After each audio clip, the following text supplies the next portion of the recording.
up pretty well, didn't I? It's okay. I'm just glad no one was hurt. Paimon noticed you doing something too, Dainsleif. Were you helping get them out? Of course. When I asked Nefer to conduct this investigation, I was not naive to the dangers involved. I had a duty to ensure your safety.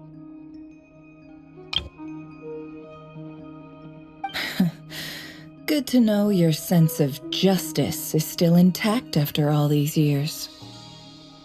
I take that to mean that you saw the truth. That comes as a great relief. I certainly did. And thanks to your help, I also managed to trap Rerir inside the chess set. Whoa, really? How'd you manage that?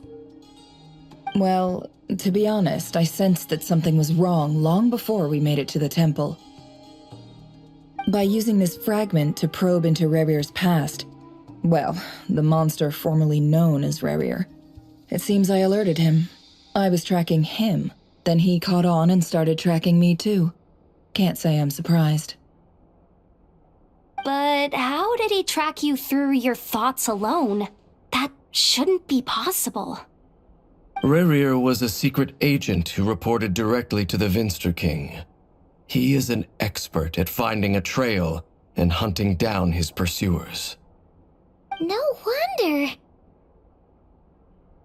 He infiltrated the chess set, read my thoughts, and built a new virtual chess set inside of it. That's why we weren't able to leave at first. Speaking of your chess set, it's quite a remarkable item. Would I be right in thinking you have some connection to King Deshret? You overestimate me. I only have a connection with one of his underlings, the Ibis King. You all saw how this came to be. A long time ago, the Iab massacred my tribe, the Shimti, in our home village. A few years later, I enrolled in the academia, where some new information came to light. The Unut and the Iab fought a bitter battle over the rights to a well, all for the sake of a non-existent 50 million mora. The Iab ultimately won that confrontation, but their victory came at the cost of almost every warrior in the tribe. The final blow to the Iab came at the victory feast, when an Unut assassin beheaded their chief right before my eyes. The remaining Iab fled and have been scattered to the winds ever since. Having gotten my revenge, I returned to my hometown, where to my surprise, the nearby temple was still standing. There it was, seemingly immune to the relentless hostility of the desert, while my tribal home lay in ruins. As I stood there gazing at the temple, I noticed a cat just outside. This cat, as it turned out, was home to the spirit of the Ibis King.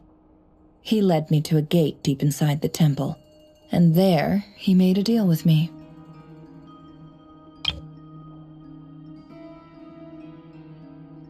This chess set is my gift from the Ibis King. The chessboard within is made to the same specifications as the one in the mausoleum of King Deshret, and represents his power of piercing analysis. With this chessboard in its container, I gained a certain ability to perceive hidden secrets. Now, you could conclude that the Ibis King simply wanted to give the people of this world the power to seek the truth, but I don't believe that's the full story. Every god plays favorites. Their hearts are as fickle as any human's, full of secrets, perversions, egotistical tendencies. But precious few gods are willing to admit this.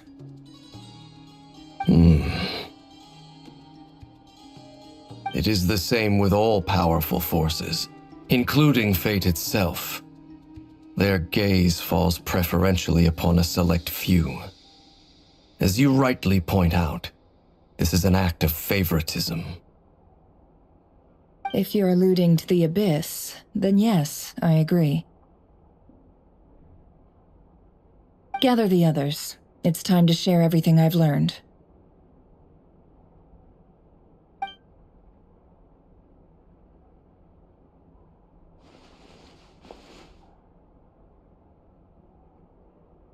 Thank you all for being here.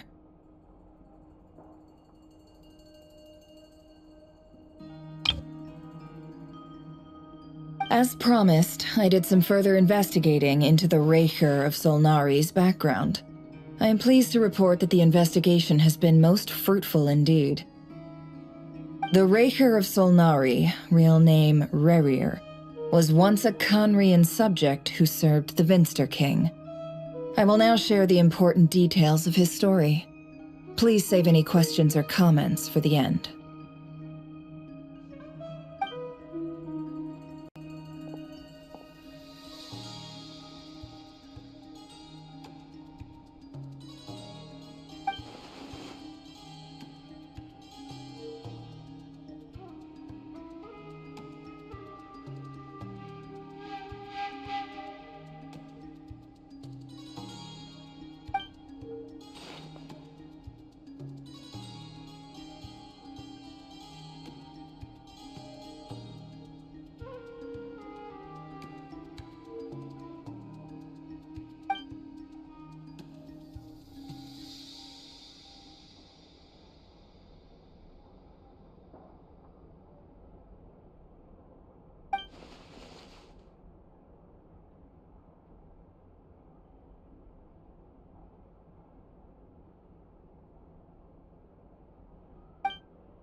So that's why he's so obsessed with the moon.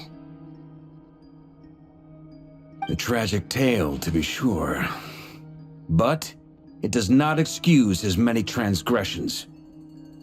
No matter how much Rerir suffered in the past, the fact remains that he is what we know today as the Wild Hunt, wreaking havoc upon innocent lives in Nodcry. He becomes more dangerous with each passing day. If left unchecked, it is simply a matter of time before all of Tevat suffers the consequences. This is a threat that the Knights of Favonius cannot ignore. A question for Miss Columbina. Forgive me if this is presumptuous, but have you ever seen the spatial gateway that appeared in Rerir's memory? Never. But I have heard stories of something called the Moon Gate, and this seems to fit the description. Miss Lama, any thoughts on this? In the lore of the Frost Moon Scions, the moon is believed to hold many secrets. Some sources speak of ancient knowledge, others of a gateway to the unknown. The term Moon Gate is one I have heard before, but as is the case with all of our legends, there are no records of any first-hand witnesses. We cannot know whether it truly exists. Then back to Miss Columbina. As a moon goddess yourself, do you have some idea of where the Moon Gate leads to? Not at this stage, sorry. I do hold the power of the Frost Moon, and my strength is recovering well. I can sense that the gate would open at my command, but... But there's more to the power of the Frost Moon than that? Yes. A moon goddess has the right to open the Moon Gate, since it is a path to the moon. But as never mentioned, holding open a spatial gateway takes a huge amount of power. And right now, I need to conserve my energy to fight the Raker of Solnari. I'm afraid this is one mystery we may have to leave unsolved for now. I agree. Better to save your strength. But if you'll humor me for a moment, I have a bold conjecture of my own regarding the world beyond the gateway. I highly suspect that neither Tholindis nor Rerir made it through unscathed. The evidence pointing to this is the fact that the Rehyr of Solnari exists in the form of countless fragments. With the abyssal power he wields, no ordinary foe can touch him, let alone tear him to shreds. And yet, the wild hunt proliferates wherever his scattered fragments lie, drawing hordes of monsters to many different locations across the land. So your theory is that Rehyr was physically torn to shreds by some powerful force? Hence, why the wild hunt is a distributed phenomenon, rather than a unified one? Makes sense to me. Explains why the wild hunt is so pervasive, and why he's been trying to piece himself back together. He was whole to begin with, and he wants to be whole again. Without the power of the Abyss on his side, he almost certainly would have perished the moment he was torn apart. But the Abyss, much like a curse, has kept him alive. I could not agree more. The power of the Abyss is most surely a curse. It is a compelling explanation, and one that accords with my present understanding of Abyss creatures. Whether the life form in question is primitive or advanced, if a curse has extended its lifespan unnaturally, it will continue to survive in spite of everything. This raises some interesting questions.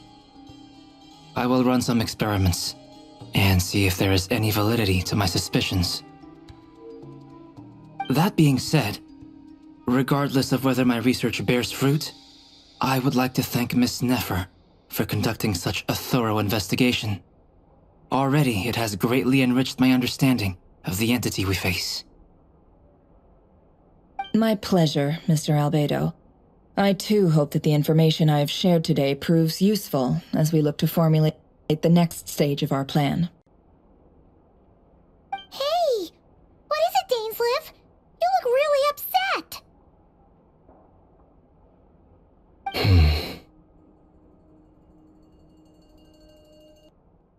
It's just, when I think of the man I once knew as Rehyr, I struggle to understand why things had to turn out like this. The two of you used to be friends, didn't you?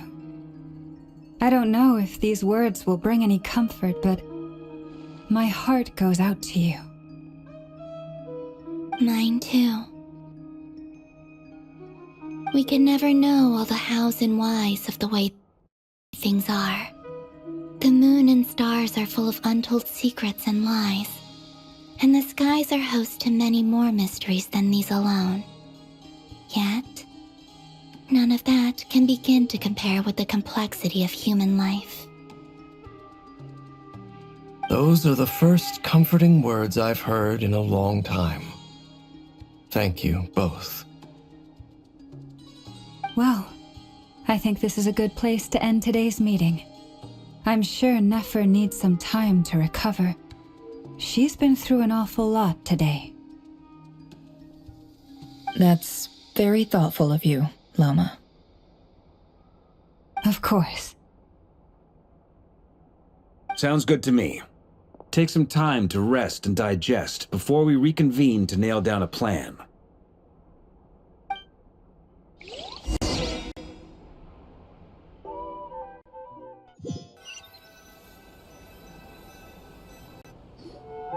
Hey, is this a bad time? Hope I didn't kill the conversation. No need. Come on, let's talk outside.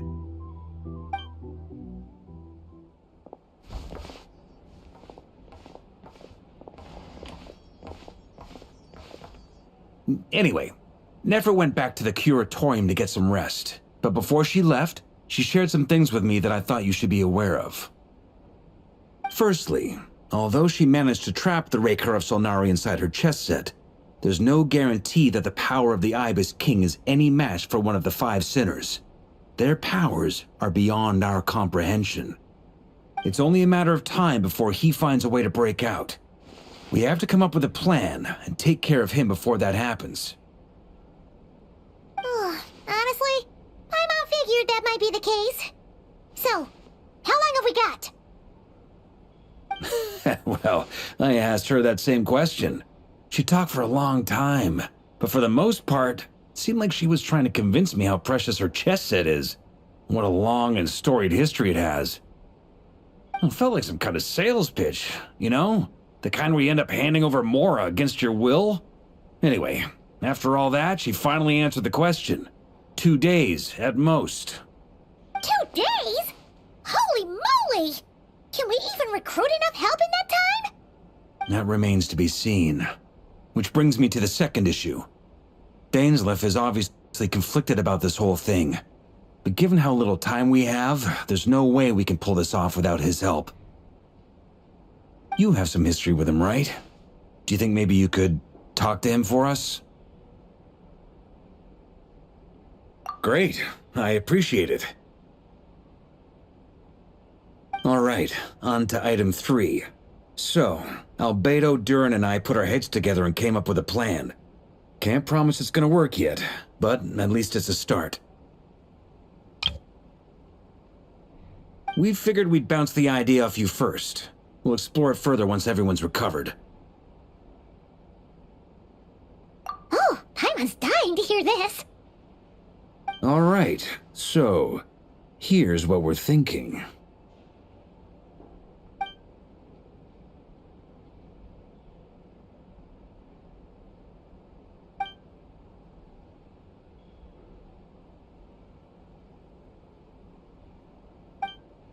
We felt a little uneasy about roping you into this. I mean, firstly, you're not locals, and secondly, none of us are your boss.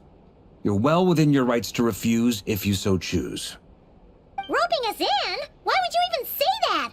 We know the stakes here. It's all of us against the Rayher of Solnari, or none of us stand a chance.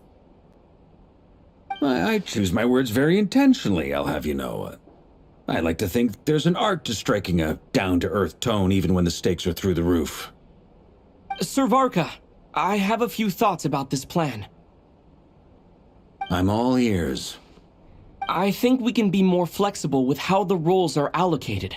In my view, the most sensible lineup would be like this.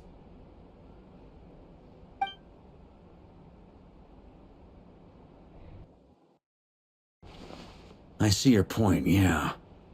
But if that's how we're going to approach this, you'd better make sure you're ready. To be clear, I don't doubt your abilities. Far from it. I just want to make sure. Are you really willing to take all this on? I want to do everything within my power. The Rayher of Solnari is a truly fearsome opponent, and if I do my part, it'll greatly reduce the risk for everyone else involved. Well, that tracks with what I've heard. Jean's mentioned in her letters that you're so diligent it's almost abnormal. As in, most people weigh up the risks and rewards in situations like this. But you seem to just march towards danger without a moment's hesitation. Of course, everyone appreciates a fearless pioneer. But all that aside, I'm the Grand Master of the Knights of Favonius, and you're our honorary knight. I want to make sure your courage doesn't come at the expense of your safety. Thank you, Sir Varka. I should be the one thanking you. It means a lot to have you on board. I'll give some serious thought to your suggestions.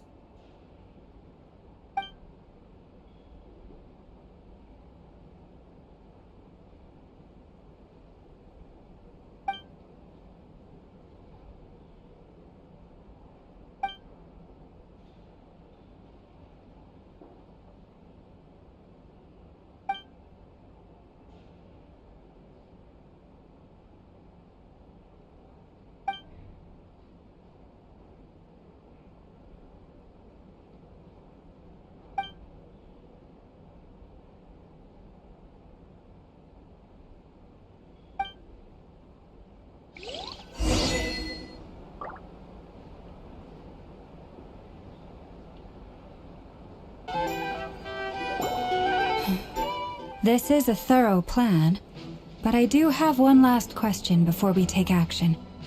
how can we be sure that our enemy won't leave the designated area? Great question. Albedo's been hard at work analyzing Rerir and the Wild Hunt's behavioral patterns. His conclusions are as follows. Firstly, from the earliest known confrontation until now, Rerir has never displayed any ability to manipulate the dimension of space. So it's unlikely he has any power in that domain. Secondly, he seems to have a particularly strong vendetta against our group. If we put him in a fight-or-flight situation, he'll choose to fight every time. Thirdly, finally, and most importantly, he is consumed by hatred, both for the moon and for his enemies. Turns out, we tick both of those boxes. We have a reincarnated moon in our ranks, and a spy who accessed his private memories without permission. He'll be baying for blood, not looking to escape. As someone who's had their fair share of interactions with the Wild Hunt, those all seem like valid observations to me. Understood. Then I will defer to the verdict of the group. Well, everyone, that's the plan in full detail. Albedo and Durin are carrying out their part as we speak. Plan approved. Scheduling. Okay, any firepower you need, I got you covered. Let's light this baby up. The Frost Moon Scions are behind you as well. And the rest of you?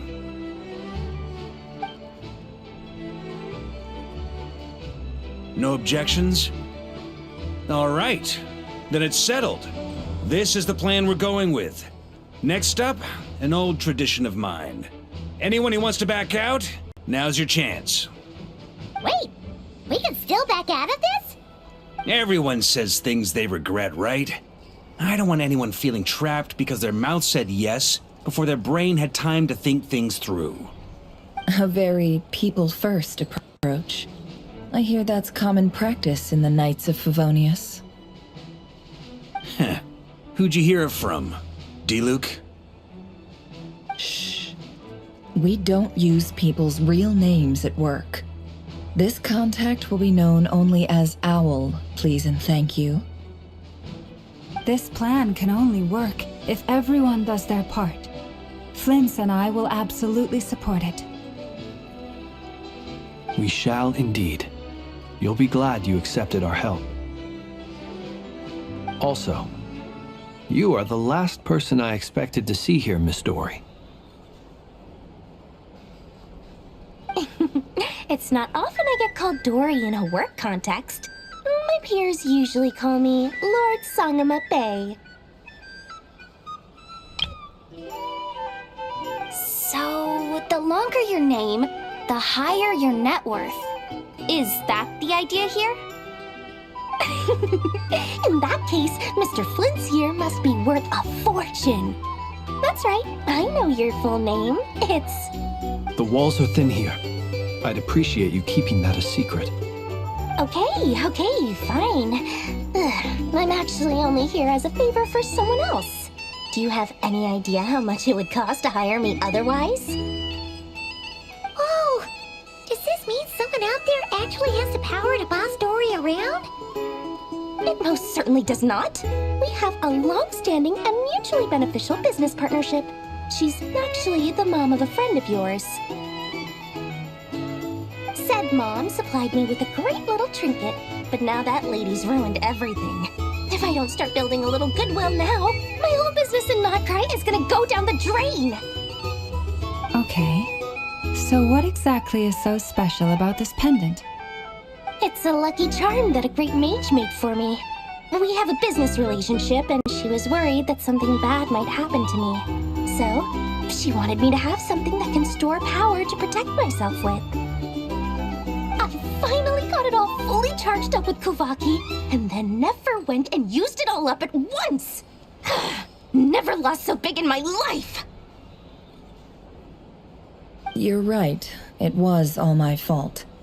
I didn't mean to drain all the Kuvaki in the pendant, but I'll make it up to you. You will? Well, Well, in that case, how about you give me your chess set, and we call it even? I knew you'd say that. Well, it's yours if you want it. In fact, take it now, and I'll even throw in a free Raker of Solnari. Deal? You're putting me in a difficult position here. It's a very useful thing to have around, but I have a funny feeling it won't be around much longer. I guess we'll see in a couple of days. Looks like bankruptcy for me. Hey, don't be so pessimistic. See this through and you never know. You might find a new business opportunity on the other side.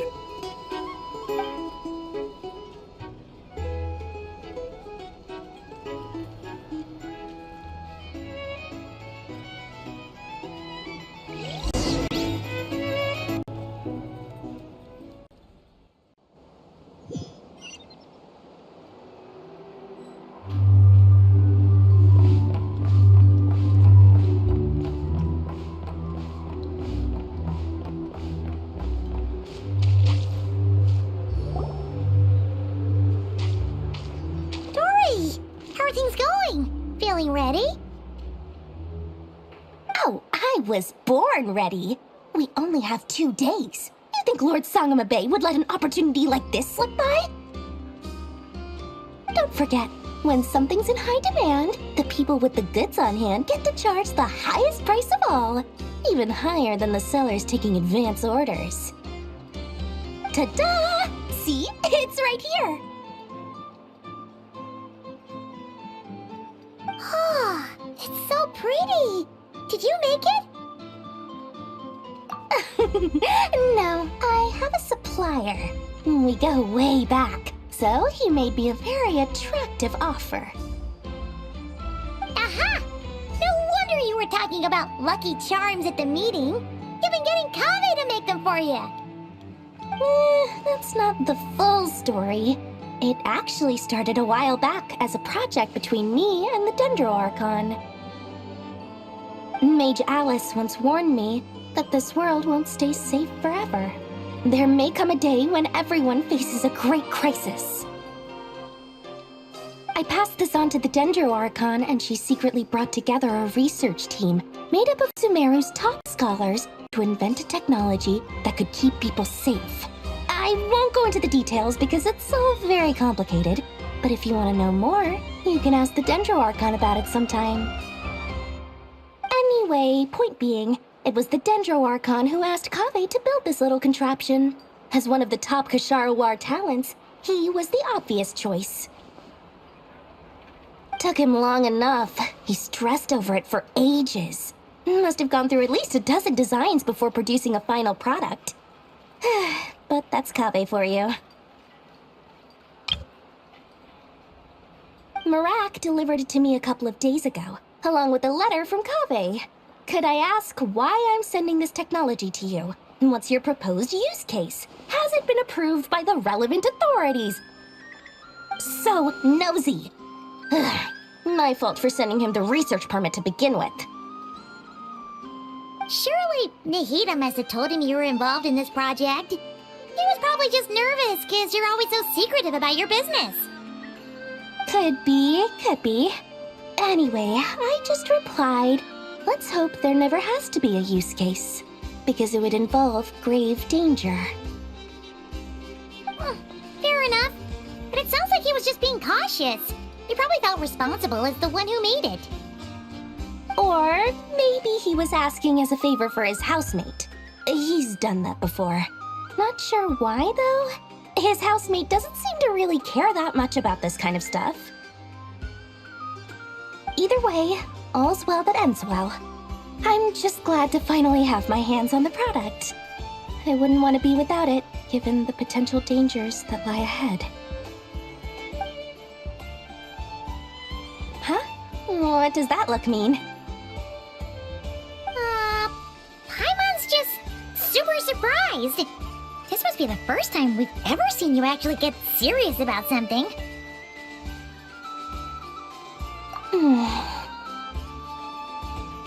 Well, long time ago, I made a promise to myself.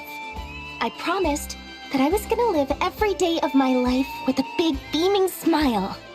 Obviously, Mora plays a big part in that. But there are always gonna be times in life when you have to give something back. That could mean paying back a debt, returning a favor, or showing some kindness. Alice has been a huge help to me over the years. She was the first investor I ever had. And I want my investors to know that Lord Sangama Bay is the best in the business. And more than that, no one knows what the future will bring. Whatever happens, I want to make sure the Dendro Archon and all of Sumeru is prepared to face whatever comes. Oh, that?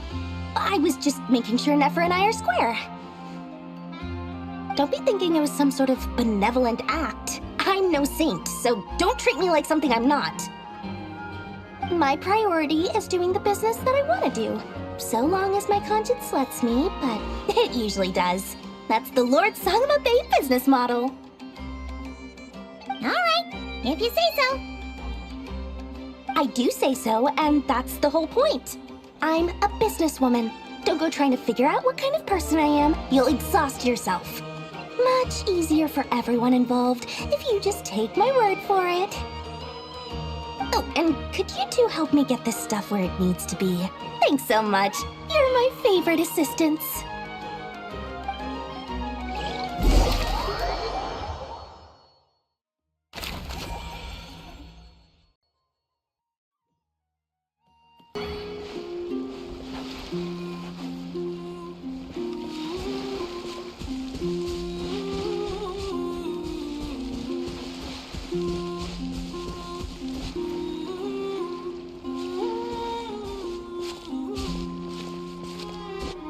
Traveler, Paimon, it's good to see you. Everything going smoothly over here? Sort of. As you're probably aware, Varka, Durin, and I captured some abyssal creatures from the Wild Hunt. Per the plan, we dissected and analyzed some samples of these creatures. The process went very smoothly. The findings, however, come with some troubling implications.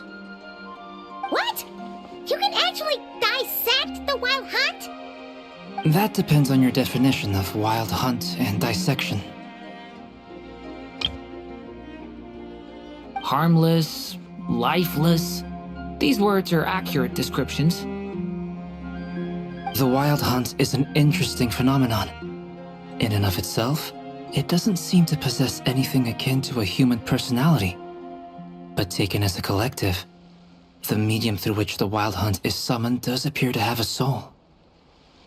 Master griped a lot about the wise Horoptatyr, and seemed somewhat fascinated with the foul Elegy. But she barely mentioned Rerir at all. I don't think that was because of his lower social standing, though. Anyway, it's a pity. I should like to hear her thoughts on the nature of the lifeform he has become today.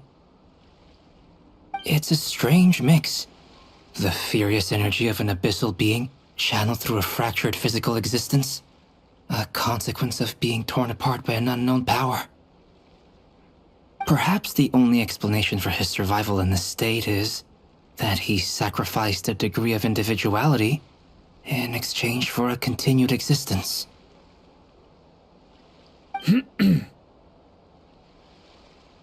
Oh, sorry. Once I get talking about interesting research, I have a tendency to go on indefinitely. Back to our research findings. Essentially, they confirm my hypothesis. Rerir's corpse is completely contaminated by the Abyss, and the effects are irreversible.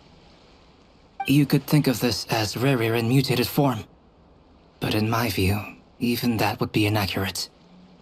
In reality, his whole being has been consumed by the Abyss. In other words, he is now nothing more than a manifestation of abyssal power. Unfortunately, at present, we have no means of completely eradicating abyssal power. Hence, we cannot fundamentally destroy the Rayhir of Solnari either. Oh, that's terrible news! So, that's it? We can't defeat him? Not even if we get the power of the Three Moons? Miss Columbina's situation is a difficult one. She can never achieve wholeness when the world does not accept her presence. It's as if her creator banished her to a place she can never be accepted. It means she spends most of her energy just on her own survival. Given the circumstances, it's only natural to despair. But we must see this plan through to the end. Time to kick off the backup plan. Oh, Paimon almost forgot! This is for you. Dory asked us to bring it. Ah, how wonderful. Well, thank you for making the trip. Durin and I will be heading off shortly. I'm sorry I won't be there to protect you in person this time. Please be careful. All right then. Stay safe.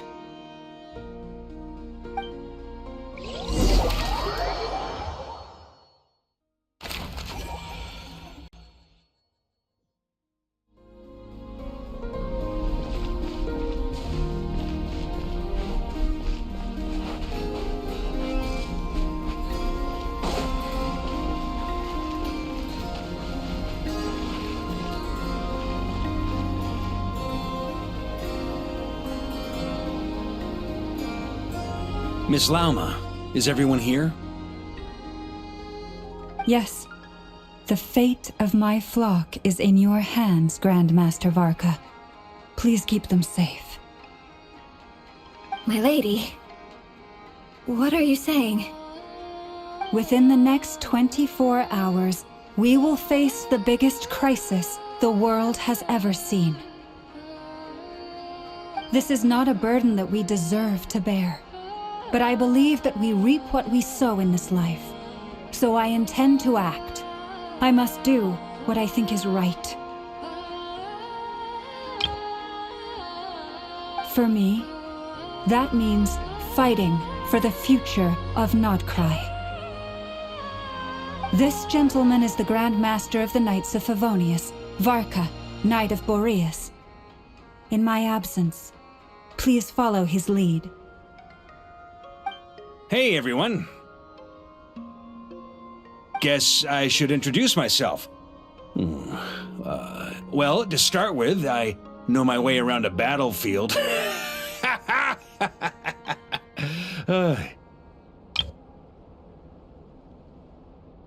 Biggest strengths are honesty and hard workingness. Anyway, point is, I don't intend to let Lauma down. I'm gonna do everything in my power to keep every last one of you safe and sound.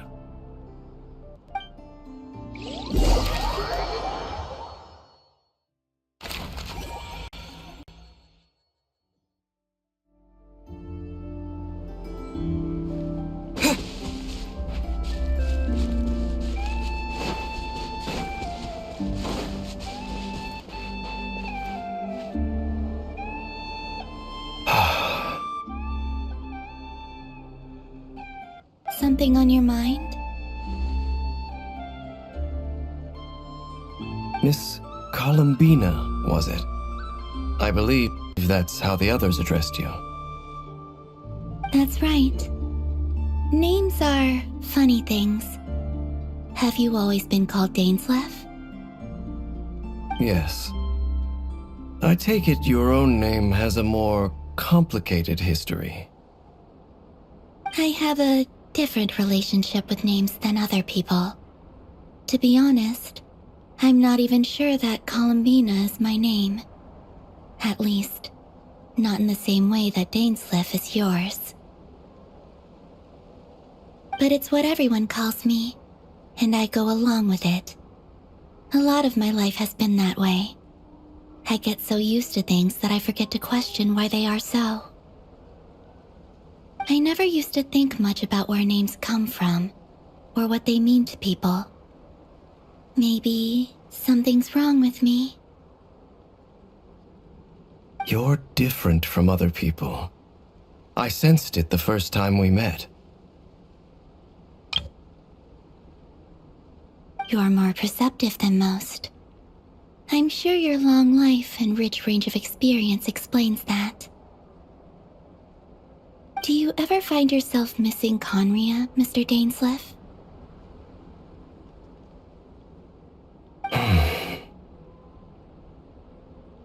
Difficult to answer. I have dreamed of the past many, many times. Sometimes I'm fighting tooth and nail. Other times I'm lying on the ground, defeated. I don't recall any happy moments from that time. It has been too long.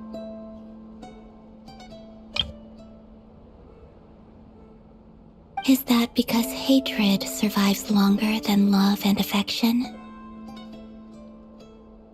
That would not be for me to say. I make no excuses for the grudges I bear. But whatever the reason, I remember little that was beautiful or sentimental. Thank you for your help with the Rerir situation. Without your efforts, I never could have learned the hidden truth of his story. You're welcome. I know he's your friend. Friend?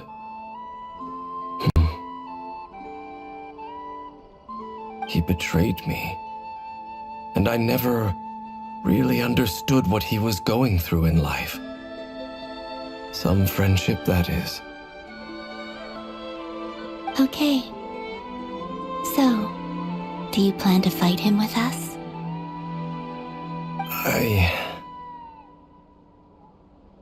You see, you're torn.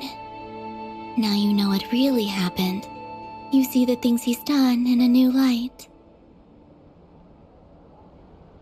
I need some time. Of course. I completely understand. Anyone else in your position would feel conflicted too. Actually, I went through something similar myself recently.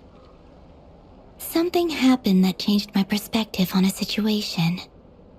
A situation I took for granted at the time, but now I feel very grateful for it. You mean the Harbingers who still support you, even though you've left the Fatui? Yes. I always thought they were only helping me because Harbingers are forced to work together. But then I abandoned them. A warrant was even put out for my arrest. Yet even now, they support me, which means I was wrong about them all along. Clearly, they view you as a friend. I feel a little guilty now. I regret not seeing their help for what it was, and not treasuring it. I see the guilt that you're feeling now, because I feel it too. Hopefully, talking about it will do us both some good. Have you noticed that the Traveler and Paimon are over there? I think they've been listening. Huh. Shall we say hello? Sure. Hello. Ah! They caught us!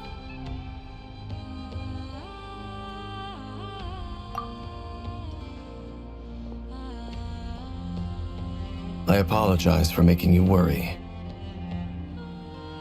No doubt you wish to know where I stand on the plan to take down the Rehyr of Solnari. I'm afraid I need a little time, but I will seriously consider joining you. You will? Oh, thank you so much! Everyone will be so grateful to hear that! They needn't be. This was something that I was going to have to face up to eventually. That doesn't matter to them. They're grateful to you regardless. You can't control their gratitude, so just accept it. And then, have a think about whether you're willing to join us.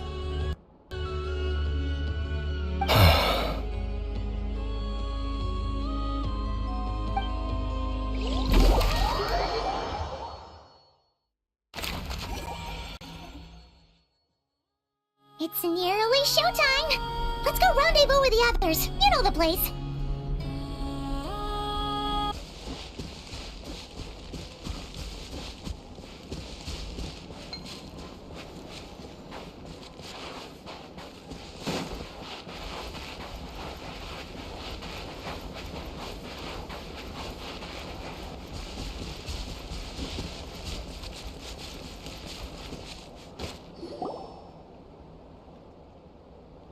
Ah, you're earlier than I expected.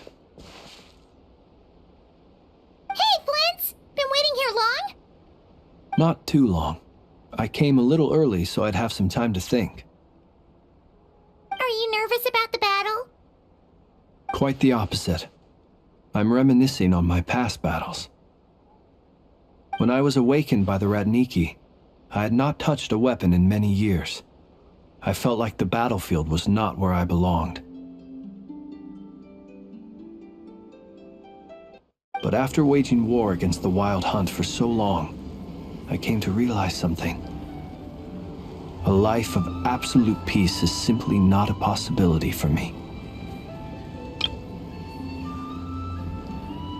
My restless flame indicates that somewhere inside of me, there is a deep yearning to root out the evil in this world. Oh, that doesn't sound like such a bad thing. Well, in the past, when I was a Fae whose primary concern was hibernation, it was hardly ideal. But it certainly serves me well here in the present, and I am delighted to be able to join forces with you in this endeavor. Looks like I'm not the first to arrive. Ah, Miss Lauma. Did you sleep okay last night? I struggled to settle down at first because of the nerves. But don't worry.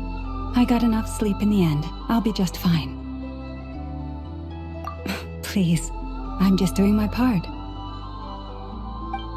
Never! Over here!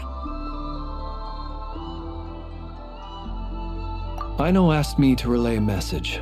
She said Anefa will be on high alert and keep a close watch over all secondary districts where defense is required, providing support as necessary. Meanwhile, Aino herself will provide range support to us directly, using her latest invention. Excellent.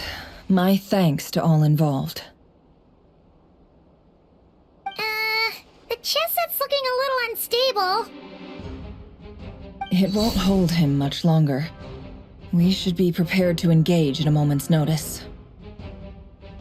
No sense sitting around waiting. Let's make the first move while we still have the option. I agree. Paimon, find a safe hiding place. Got it! Be careful, traveler! I will.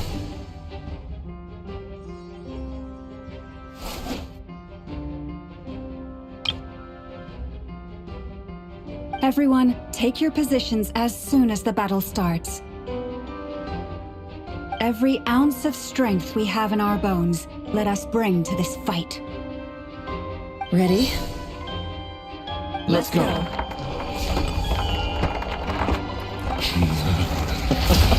I've seen all your futile ploys before. You have become the authors of your own demise. I wouldn't be so sure about that. You are merely a moment of sport before I tear down the moon.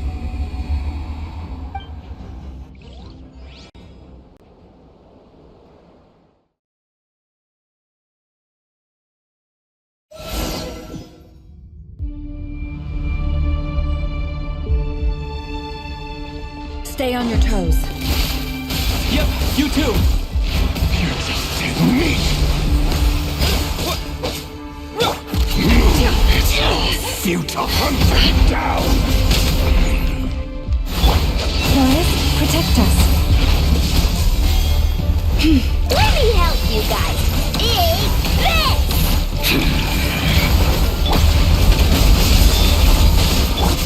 Water jet! Pathetic!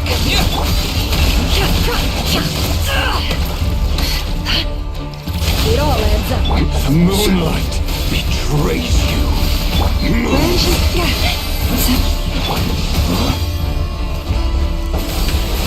Close your eyes. Futile. With one heart, we pray. Leave this place. No more love. Pathetic. Seek within. Water jet! Observe. Night falls. Close your eyes. Can't hide the truth. No more lies. Bombs away! The moonlight everlasting betrays you. Observe. Futile. Shape the mystery unravels.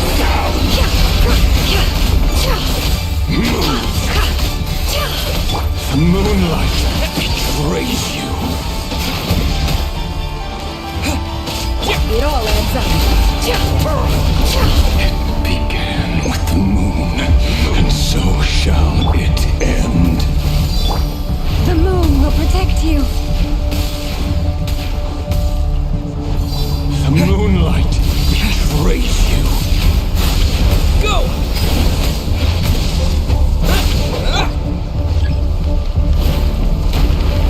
Can't hide the truth. Close your eyes.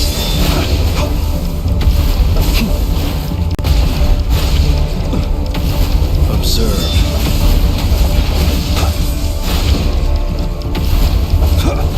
Do you see now?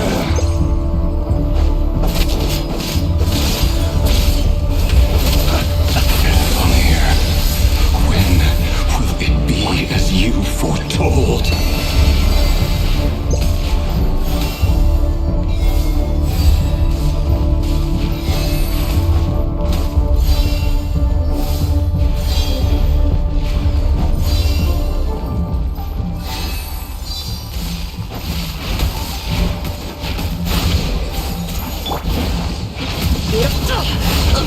No more lies.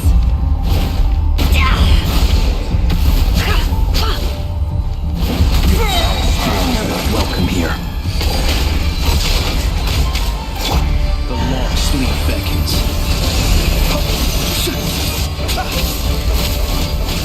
Be silent. Are you quite finished? Die the frost moon of old. In the poor lost land.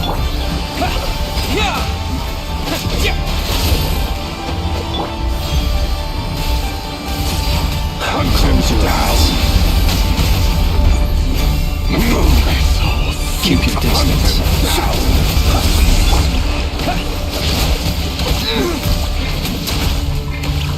It all adds up. No more lies. Pathetic, hunt him down! The moonlight betrays you. So futile.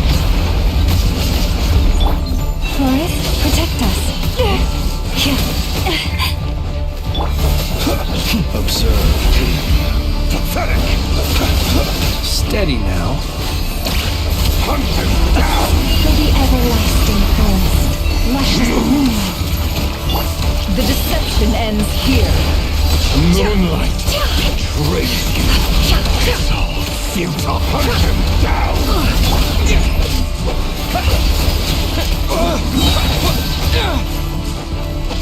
Beware the creatures of the night. Be silent. Wipe out!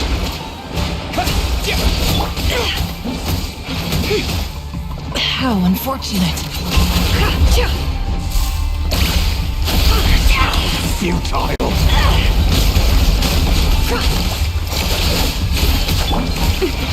A grave trying to receive my blessing. Moonlight, traitor, little game of heroics is over. Who wants to go first?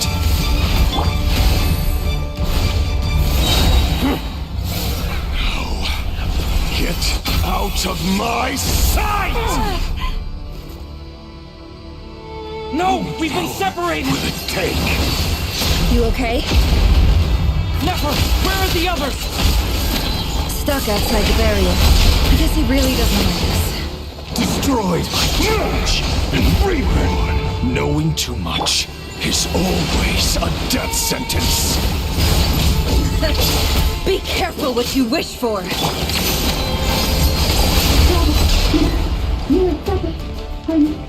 Lama! Can you hear me? Silence. The voices are gone. But at least I know they're still there. I need to focus. Stick to the plan. Remember the most important task. Just keep stalling. I've been stalling for long enough. The moment will come.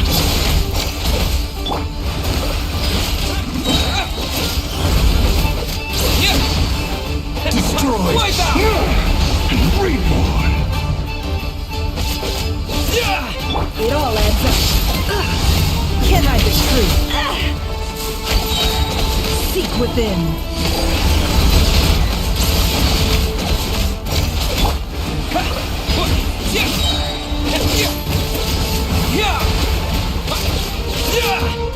It all adds up.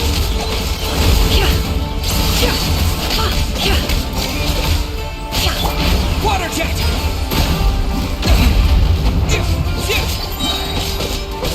The mystery unravels.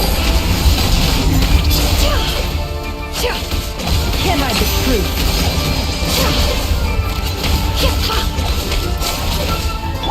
Wipe out!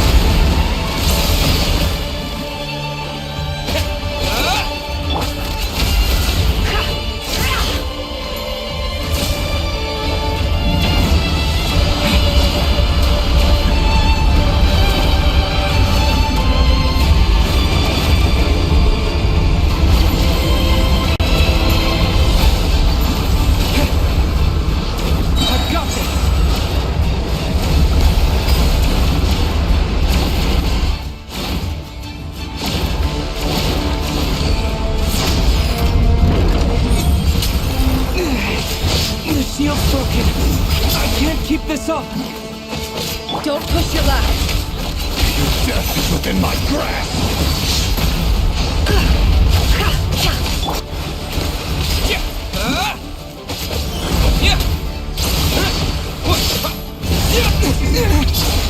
Can't hide the truth. The deception ends here. It all adds up. Go! Run, nowhere to hide. Can't hide the truth. No more lies. Seek within. Can't hide the truth. Wipe out!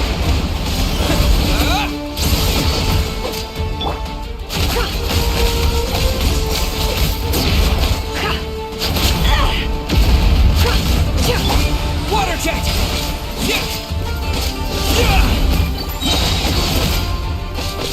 The mystery unravels. It all adds up.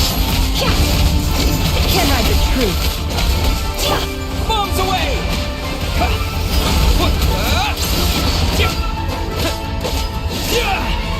It all adds up.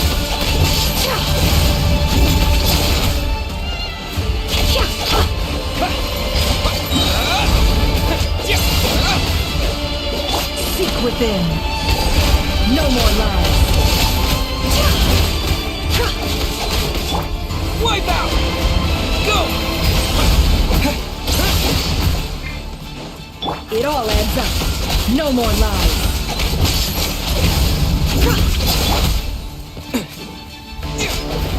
Water jet!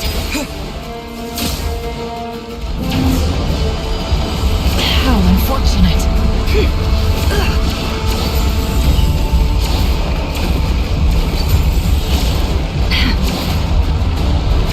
Curses.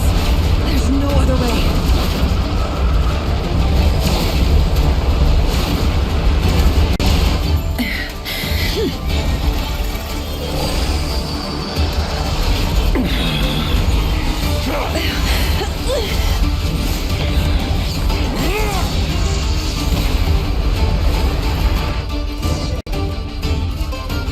The only way to defeat Rarer is to borrow his own power. That means Columbina will have to disappear while you two bear the brunt of his attacks. You have to hold on. Find a way to keep him focused on killing the two of you.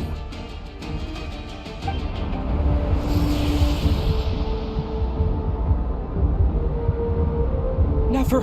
Your eyes are bleeding. Soon you will be powerless to resist. And then, I will reduce you to dust. But that dust will plague your memories. Come on, keep holding on. Any other tricks up your sleeve? Let's see them. As entertaining as they are, you've backed yourself into a corner. You don't fool me. I see your fear clear as day. I have to stoke his rage. Make him unleash everything. You fear what you could never defeat. You fear the thought of never being able to save your beloved. You cannot win the fight against fate, Rarir.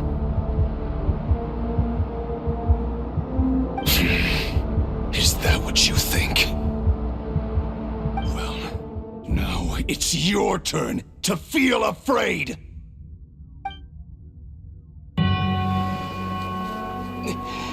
You fear the sound of your own name? Is it us you hate? Or is it what you've become? Let's see what becomes of you!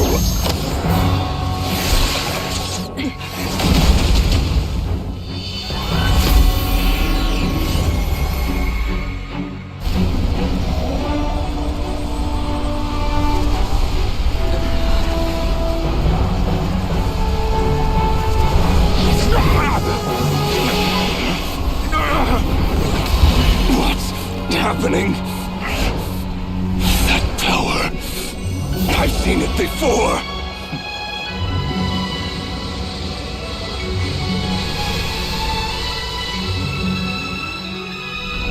His power is on another level. We'll need to use an alchemical array to convert his power into a usable form. Then quickly channel it into Columbina, rendering her powerful enough to compete with him. I'll join you. I can help. If I release enough abyssal energy into a confined space, it'll create a potential difference, allowing us to extract a huge amount of elemental energy. Next, I'll synchronize with everyone's minds using Pyro, then give you temporary access to their abilities and fields of view. But it won't last long. Can you see? Well enough. So, we have a student of Gold Rheindotter in our midst. How about that?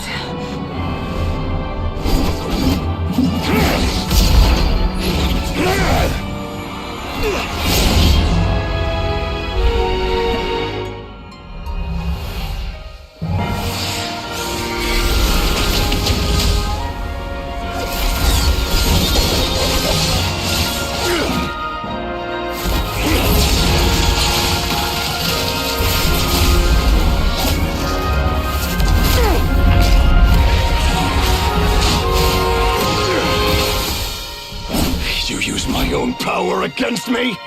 Just like how you stole Kuvaki. Look familiar?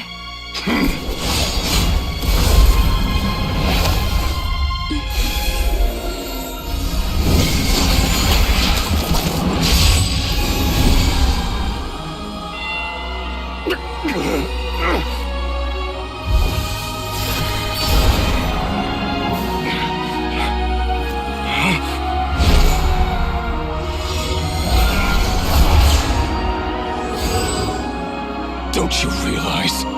You don't have the power to hold that gate open! I don't, but someone else does.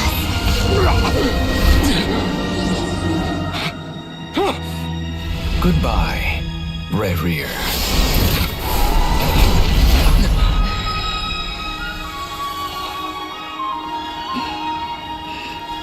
We won.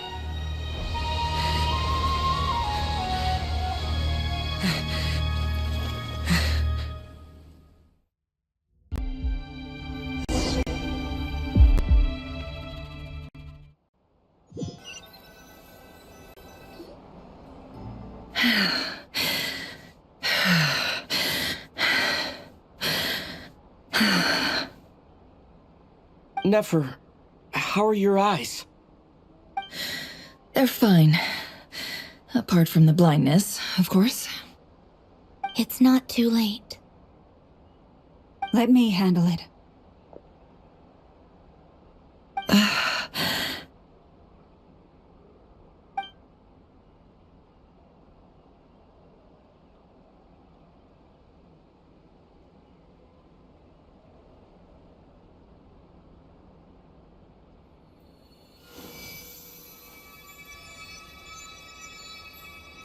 Miss Nefer, it's not like you to lose your composure. That was the most reckless thing I've ever seen you do. Reckless how? The situation was critical. Our lives were at stake. We had to do something. Even so.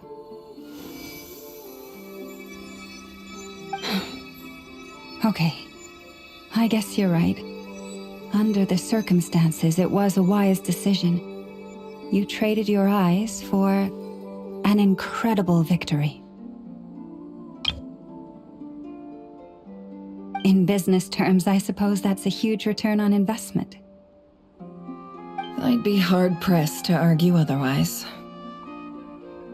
Still, I don't like this outcome, and I don't want you to lose your sight for good. People suffer when they make sacrifices they shouldn't have to make. Whether that means faith, strength, or in this case, your ability to even see. I had hoped you could win without sacrificing so much as a single hair on your head.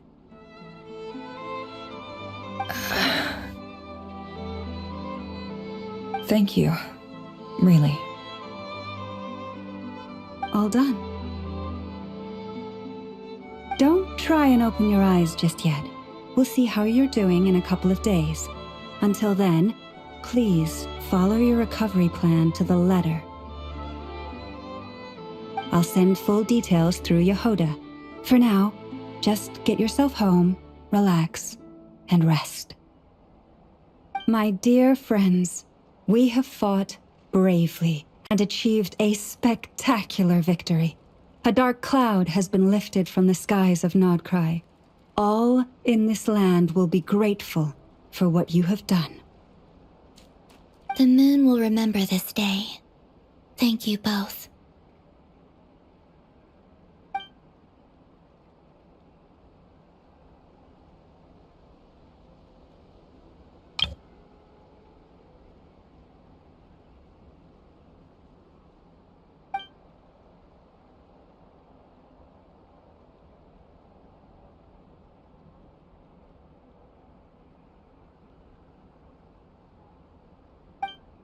There's something I want to let you know.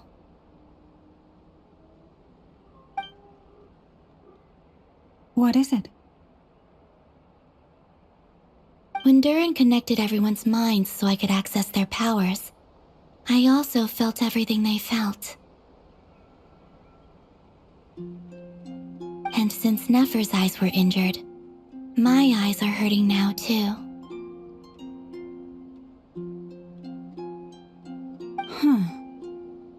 Hold on. Let me try. I only feel the pain. There's no actual damage. I just thought I should tell you. You're right. There's no damage. That's a relief. But I must say, I'm surprised to hear the Kutar share something like this with me. In the past, you never used to open up about yourself. Things are a little different now from how they were. I'm learning to share how I truly feel with my friends. Friends? You have no idea how glad I am to hear that.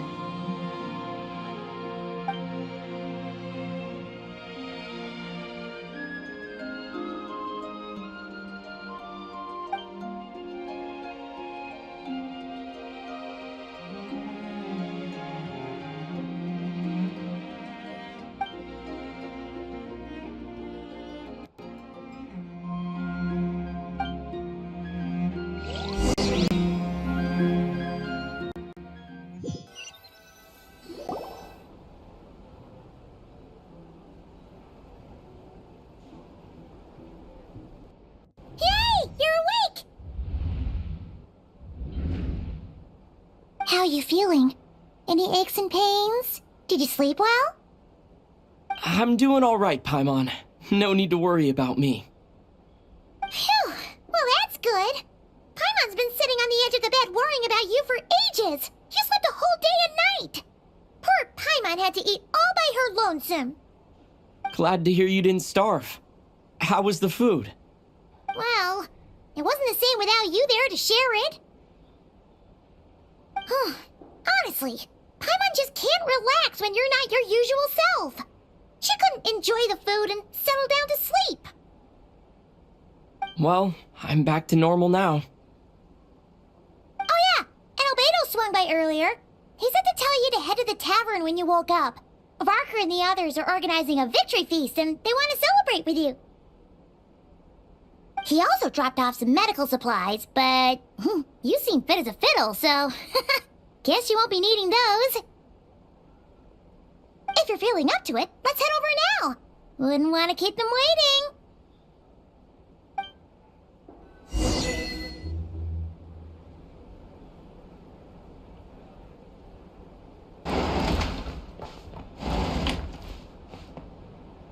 It's so noisy here. Back in my day, we...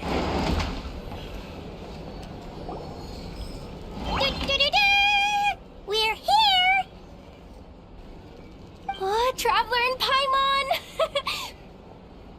Perfect timing! We were literally just saying how there's no way we're holding this victory feast without you any longer, and we would have postponed it till tomorrow. How are you feeling today? Much better. Thanks. Don't worry about me. Relieved to hear it. If that changes, just let me know. Happy to check you over at any time. Yep, we're here for you. Anything you need, just let us know.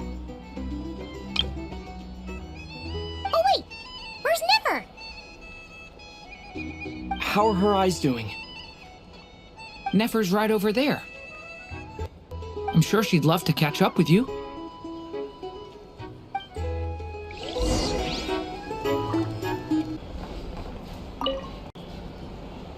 Hello, you. Recovered from the battle? Come on, what do you mean? Of course I'm gonna ask. I care about my friend's well-being, and we are friends, aren't we? Get yourself a drink. You've more than earned it.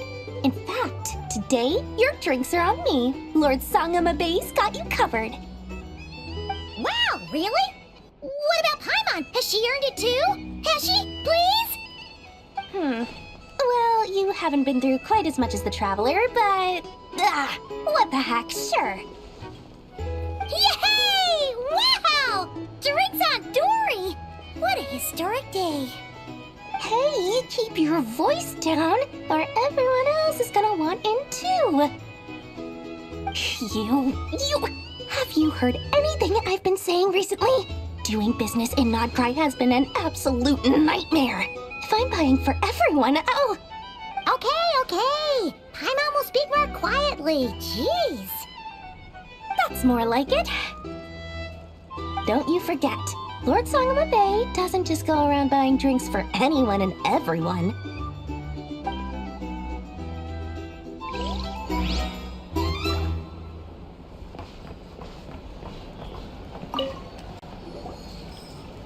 I thought of 1,000 ways to congratulate you, but now you're here, words are failing me. The honorary knight stuns them speechless once again. Well said. The honorary knight showed us all how it's done. The other knights tell me that Mondstadt was the first stop on your journey. All of us are truly delighted to count you as our friend. I'd like to thank you for supporting the Knights of Favonius, and also for helping us save Nodcry. Nonsense! Of course I'm gonna mention it. This is more than just business. It's a relationship. And there can be no relationship without showing gratitude where it's due.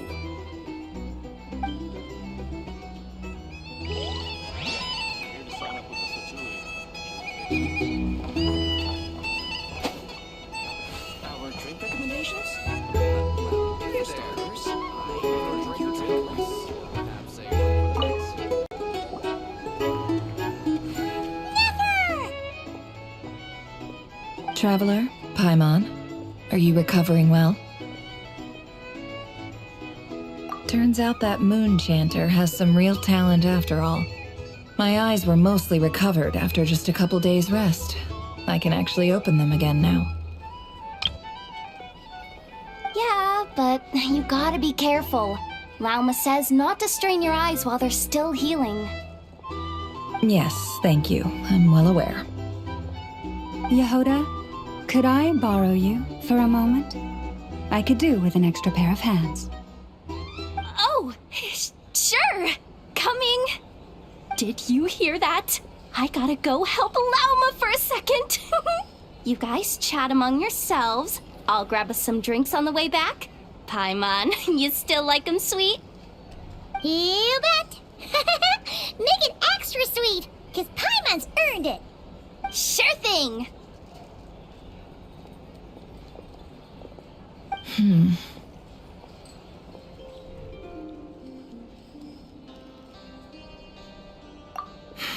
The Raker of Solnari. Kind of a snake, don't you think?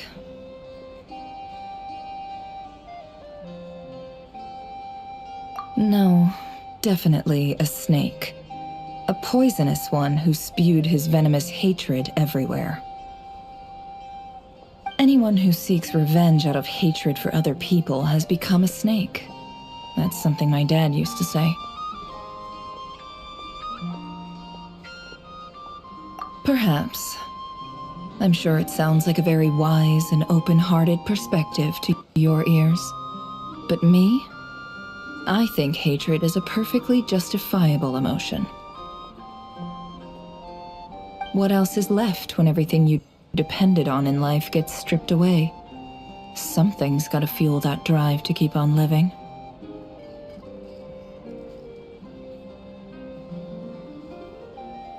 If you're worried about me, you can nip that in the bud. I'm not someone who gets stuck in the past. It's just... I suddenly feel like I was wrong to call my father a liar. He was just a fool. That's why the Academia turned their back on him, and why the other tribes ganged up on him. Oh, Father. How much better things could have been if you were a skilled liar.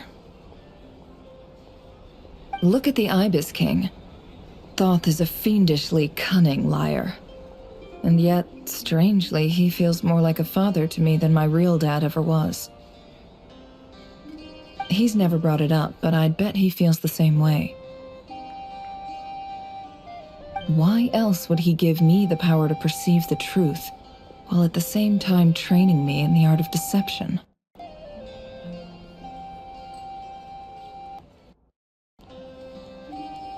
Well, King Deshret banished him to Aru, which is essentially a prison, and posed 3 questions to him. He promised that he'd have his freedom if he could find the answers. His response was to take on a physical form and approach me, hoping that I could become his envoy and search for one of the answers on his behalf. Did he really think I'd fall for that? He's stuck there. He can't make me return what he gave to me.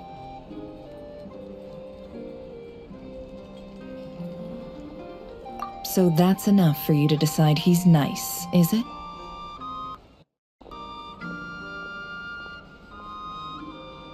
He's a prisoner, and he was scared. So he decided to perform some good deeds to win people's approval. He lives in fear because he's a deceiver. How is Rerir any different? You can't work as a spy your whole life and expect a happy ending. It's preposterous. Yet I can't say I don't understand it. Liars live in the darkness of their own making, but it's still human nature to want to go on living. They say that a liar's soul is the most worthless thing in the world. What do you think?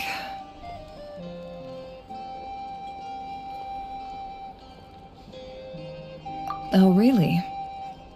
Well, it takes a very kind person to find compassion even for liars. If you ask me, the soul of a liar really is worth nothing, because all they care about is themselves. For example, when something good falls into my lap, I don't go sharing the news around. Stops other people trying to steal it from me.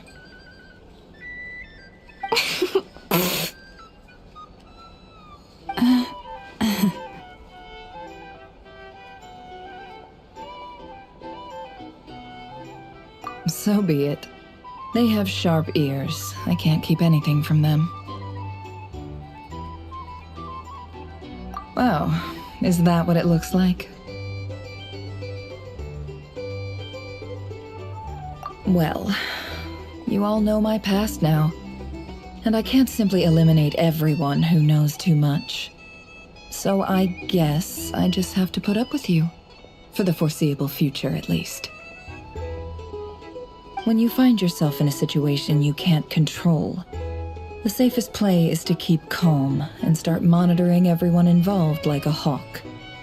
In the intelligence world, you need to have a sense of perspective and play your hand accordingly. If you understand what's at stake, please ensure my secret is safe with you. I trust you'll respect my wishes as a friend. But don't forget, I will also be watching you like a hawk. Very good. Oh wait! Now that the panic's over and we've all calmed down, Paimon suddenly remembered something. After all that build-up, our mystery ally never showed up even once!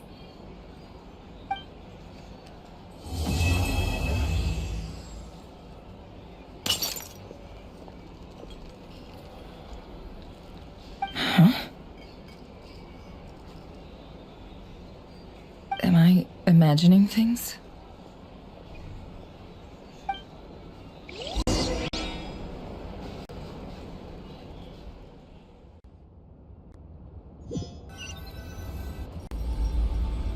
So, that close colleague who stayed behind with you? What's he been up to recently? Don't know, don't care. I get more normal human interaction from hanging out with Bosco too than him. Although, now you mention it, he hasn't bothered me in a while. I wonder if... If he's disappeared without a trace, it's the biggest gift he ever gave to the world. But I somehow doubt that's what's going on. He won't lie low forever, so we'd better stay on guard.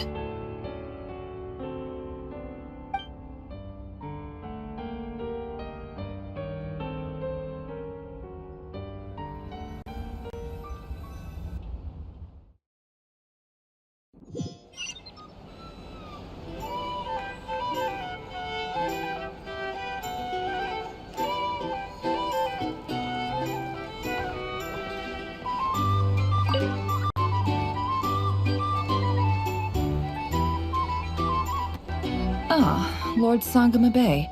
How lovely to see you. I must thank you for the device you provided. It was an enormous help. Would I be right in thinking that it was developed by the Academia? Why come and ask me when you clearly know already? I mostly came to thank you.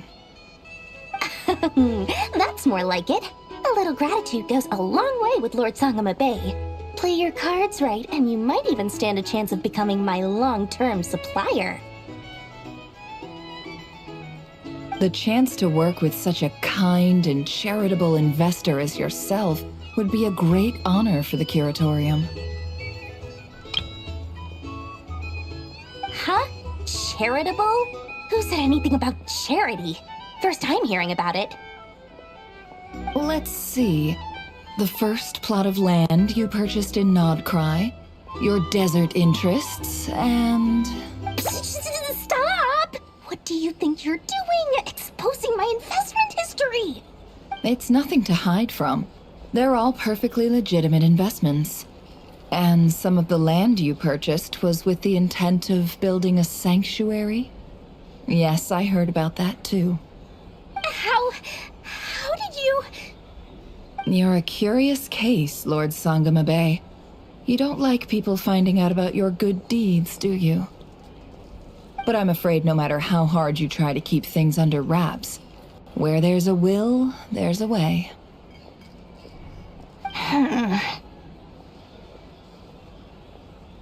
You did it for Sumeru, didn't you? It was empty land that was gonna go to waste otherwise. I figured if I built something there, it might at least get some use in an emergency. Disasters are capricious things. They strike without any warning.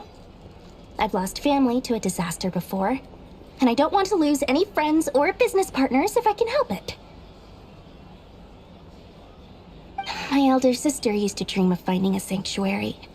Somewhere with plenty of food, water, and medicine. Where everyone could live happy lives.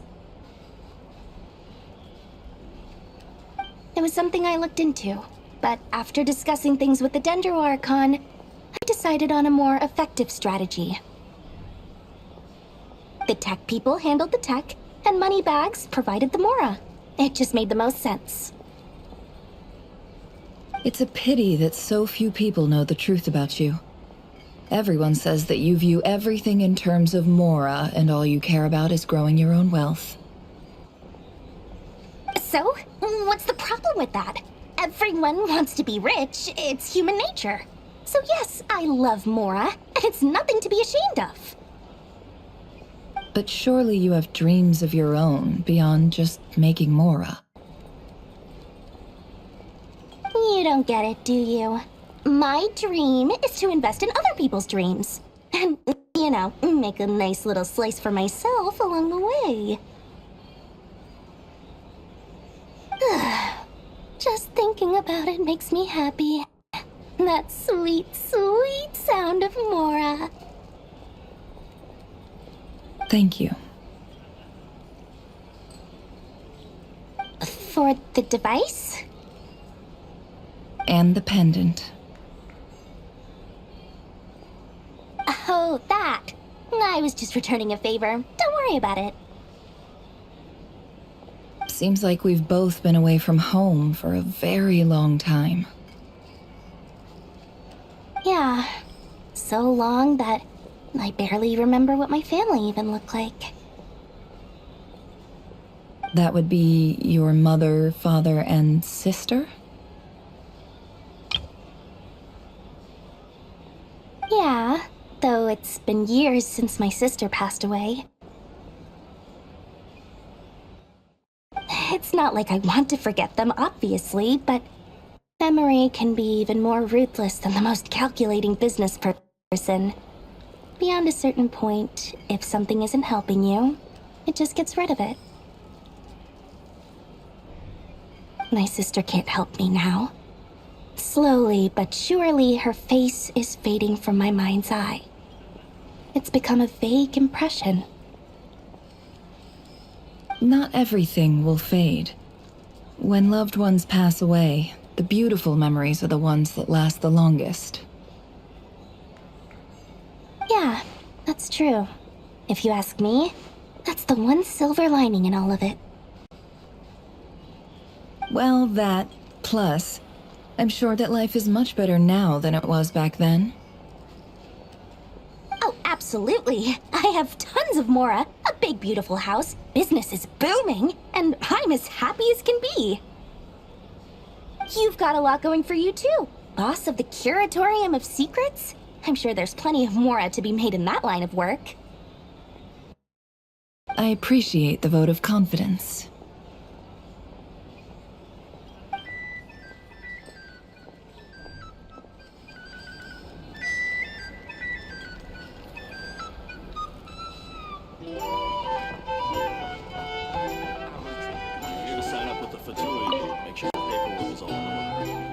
How have you been holding up?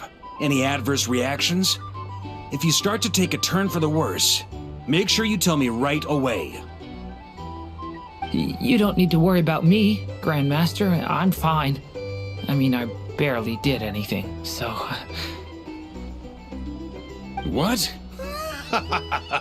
You're too humble, young man. You played an indispensable role in the battle for Nodcry. We can't thank you enough for your support. Sometimes, when people praise you, it's because you deserve it.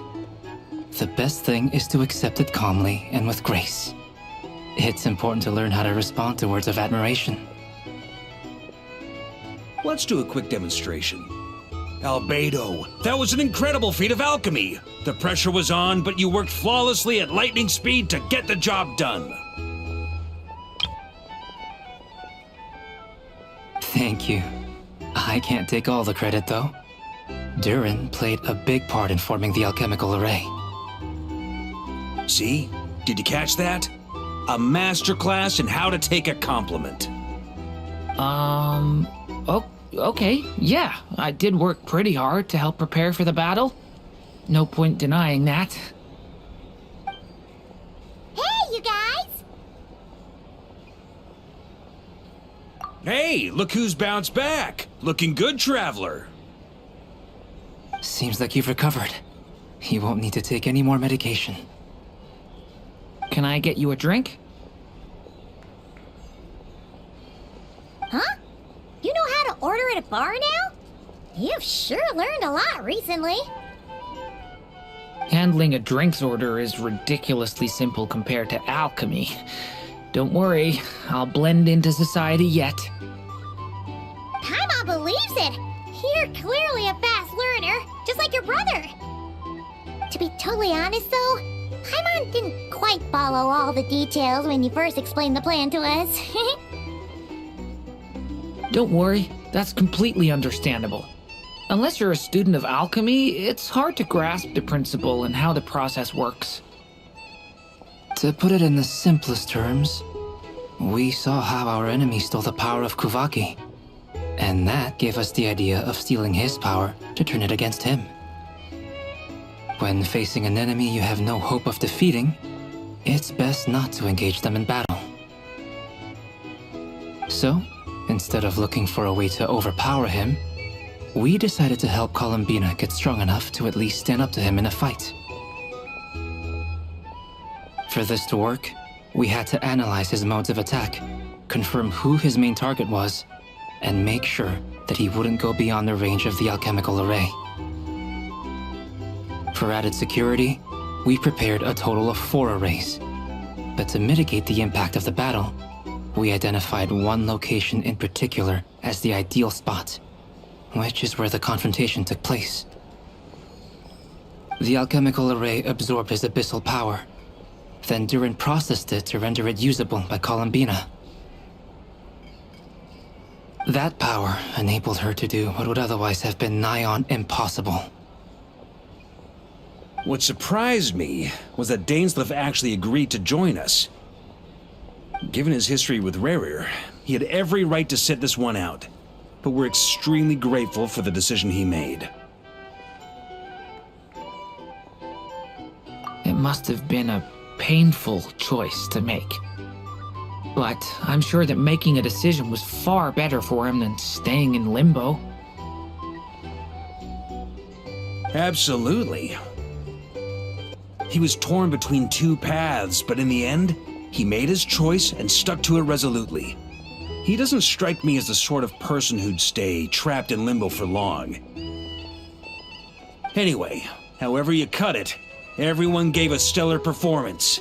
And now, it's time to kick back and celebrate.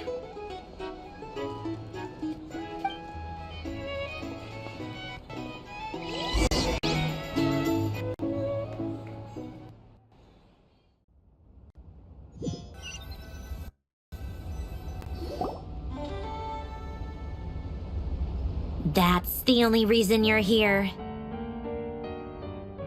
Yes. I've thought a lot about it, and I've realized that you, me, and Arlecchino should be friends. I think this is very important, so I felt I had to come and tell you.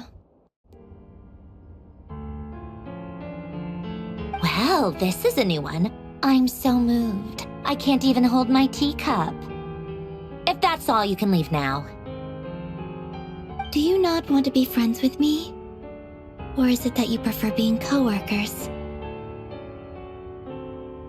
What is this, Columbina? Are you deliberately testing my patience threshold? Right now, my politeness module is active. But if you say another word, I swear I'll shut it down.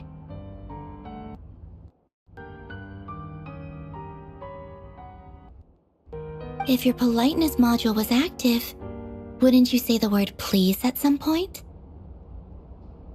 Polonia, please see Lady Columbina to the door. Will you still invite me to your next tea party? What? Yes, I think you will. Bye-bye, dear Sandrone.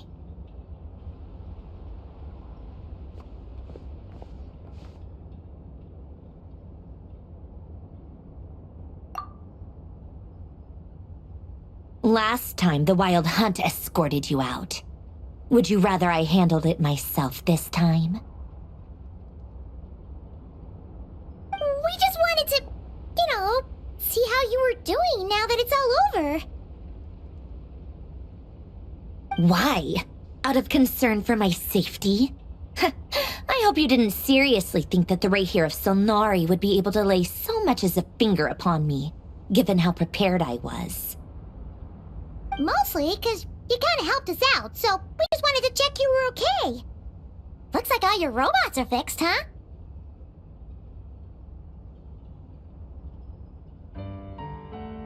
Oh, don't you worry about that. Tea time is already a write-off.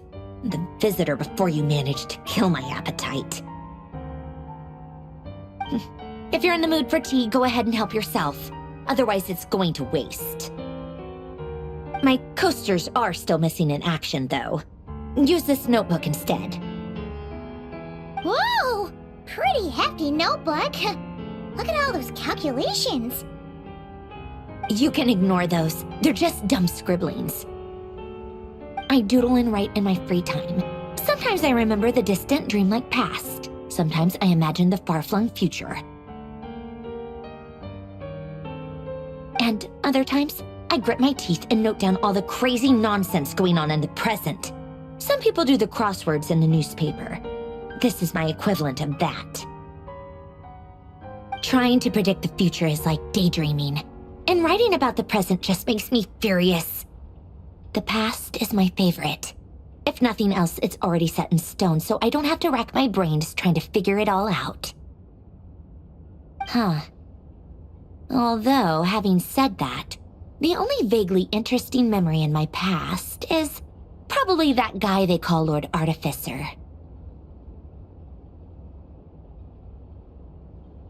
Who else? Pretty much all the mecha and Fontaine are his personal handiwork. Wait, are you saying you know him? Like, personally? As a friend?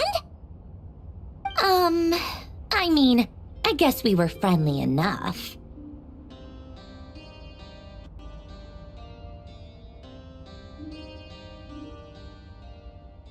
Yep. In fact, I'm probably the only normal person left who knew him at all. We used to chat occasionally back when he was still around. Before he passed away, he asked me to destroy all his manuscripts. I honored his request, but I did read through everything first before destroying them. I mean, I couldn't let the genius of Lord Artificer Alain Guillotin disappear like that. Would have been such a waste. So, that's where the formulas in your notebook are from? I just told you, those are my equivalent of crossword puzzles. They're just dumb formulas that I solve for fun when I'm bored. Alain's work was like epic poetry. The formulas in my notebook are just silly little riddles in comparison. Not that there's anything bad about them. I mean, at least, solving those riddles isn't going to hurt anyone. Except me, 'cause I lose a few brain cells in the process. Anyway, while we're on the topic, I might as well tell you about what happened to him and his friends. Alain Guillotin had two close buddies, Renee and Jacob. They spent their childhood years together in the Nazissenkreuz Institute.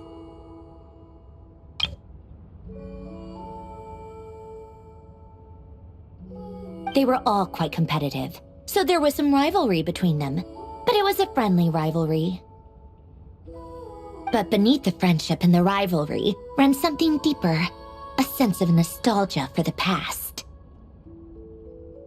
Unfortunately, childhood would end, the prophecy would come true, the apocalypse would arrive, and the future would never be. A mad dream that would normally only capture the minds of lunatics began to take root in their hearts. A dream of saving the world. And if Renee and Alain had been people of lesser wits, that dream would probably have ended up as something for them to joke about in their older years. But alas, they were some of the sharpest minds around. They nurtured that dream with the full power of their intellect, and it grew into something that ate away at their souls. The first of them to fall under its spell was Renee. Against Alain's wishes, he persisted in experimenting on a mutual friend of theirs to try and save their life. Alain did not approve and parted ways with Renee. It's complicated. Alain wanted to believe that Renee only did what he did for the sake of their friendship.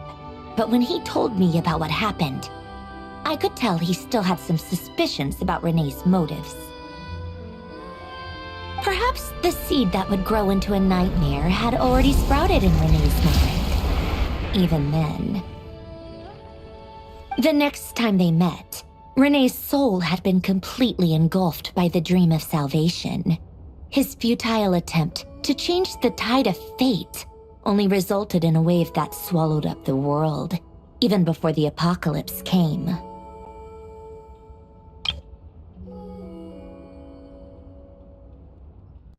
And although that wave died down eventually, I hear that it just recently came back with a vengeance.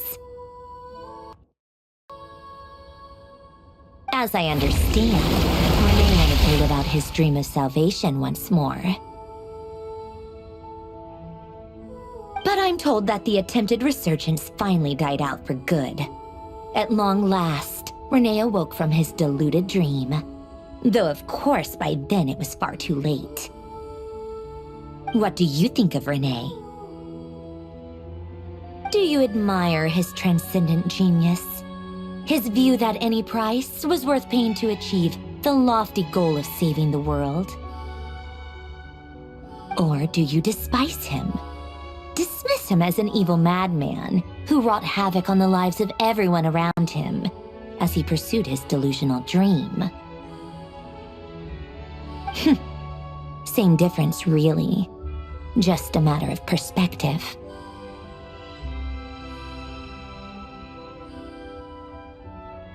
Really?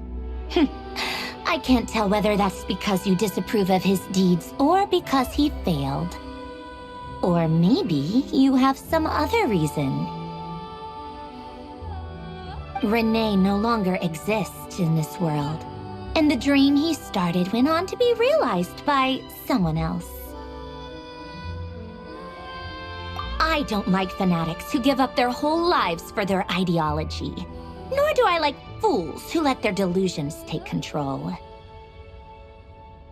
Maybe I could understand if Renee had just been an ordinary person, but he had a sage-like intellect, and still managed to get himself lost in a labyrinth of his own desires. Anyway, that's enough about Renee. Now, moving on to Alain Guillotin, the Lord Artificer. He managed to put a stop to the first storm whipped up by Renee. But after that, Alain lost his friends and family. To his credit, I suppose, the loss of his family and friends was purely a tragic accident. It's not like Alain sacrificed them for his cause or anything. After that, the only thing supporting his work was the same dream that had dragged his closest friend down to the abyss.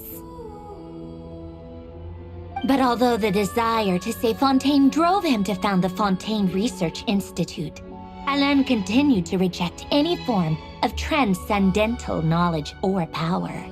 He was suspicious and fearful of it, having seen the way it had affected his closest friend.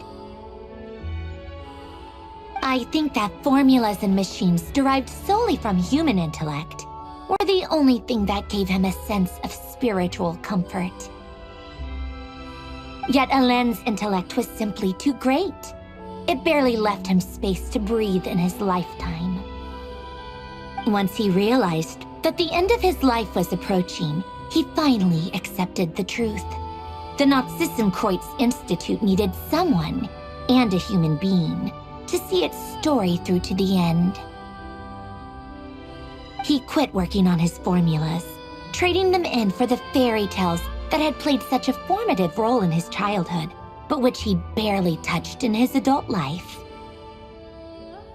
He told me that the director of the Nazissenkreuz Institute used to read those fairy tales to the children as bedtime stories. Apparently, they worked wonders at sending kids off to sleep. I think that all he wanted at that time in his life was to be able to sleep deeply without being plagued by depression. By that point, nothing else really mattered.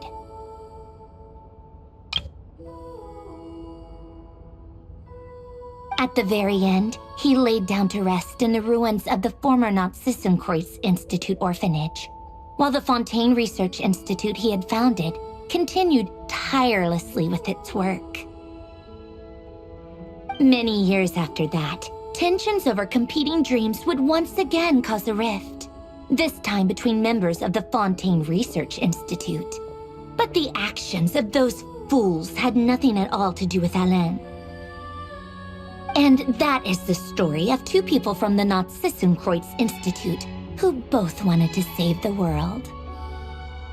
One went all in on his fantasy of salvation without ever looking back, and ended up calmly sinking to the bottom of the deepest sea. The other sought desperately to burn bright in his life, even though he wasn't sure where he was going.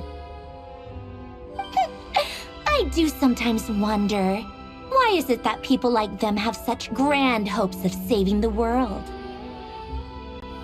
Even the grandest tree starts as a tiny seed.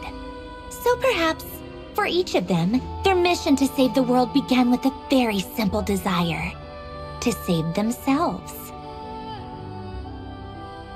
They were young children with friends and family who mattered to them, desires to explore the meaning of life, ambitions to have a successful career. They didn't want to see all of that taken away in one fell swoop. Or maybe they just wanted to find something to anchor themselves within the chaos, to stop them getting quietly swept away by the storms of life. But instead, the search for their own salvation took them down the rocky road laid out by fate.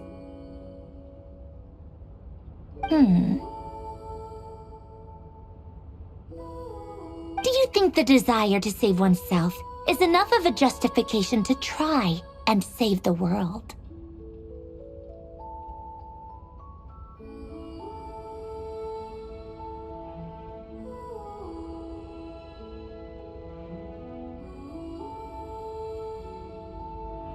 Sensible answer.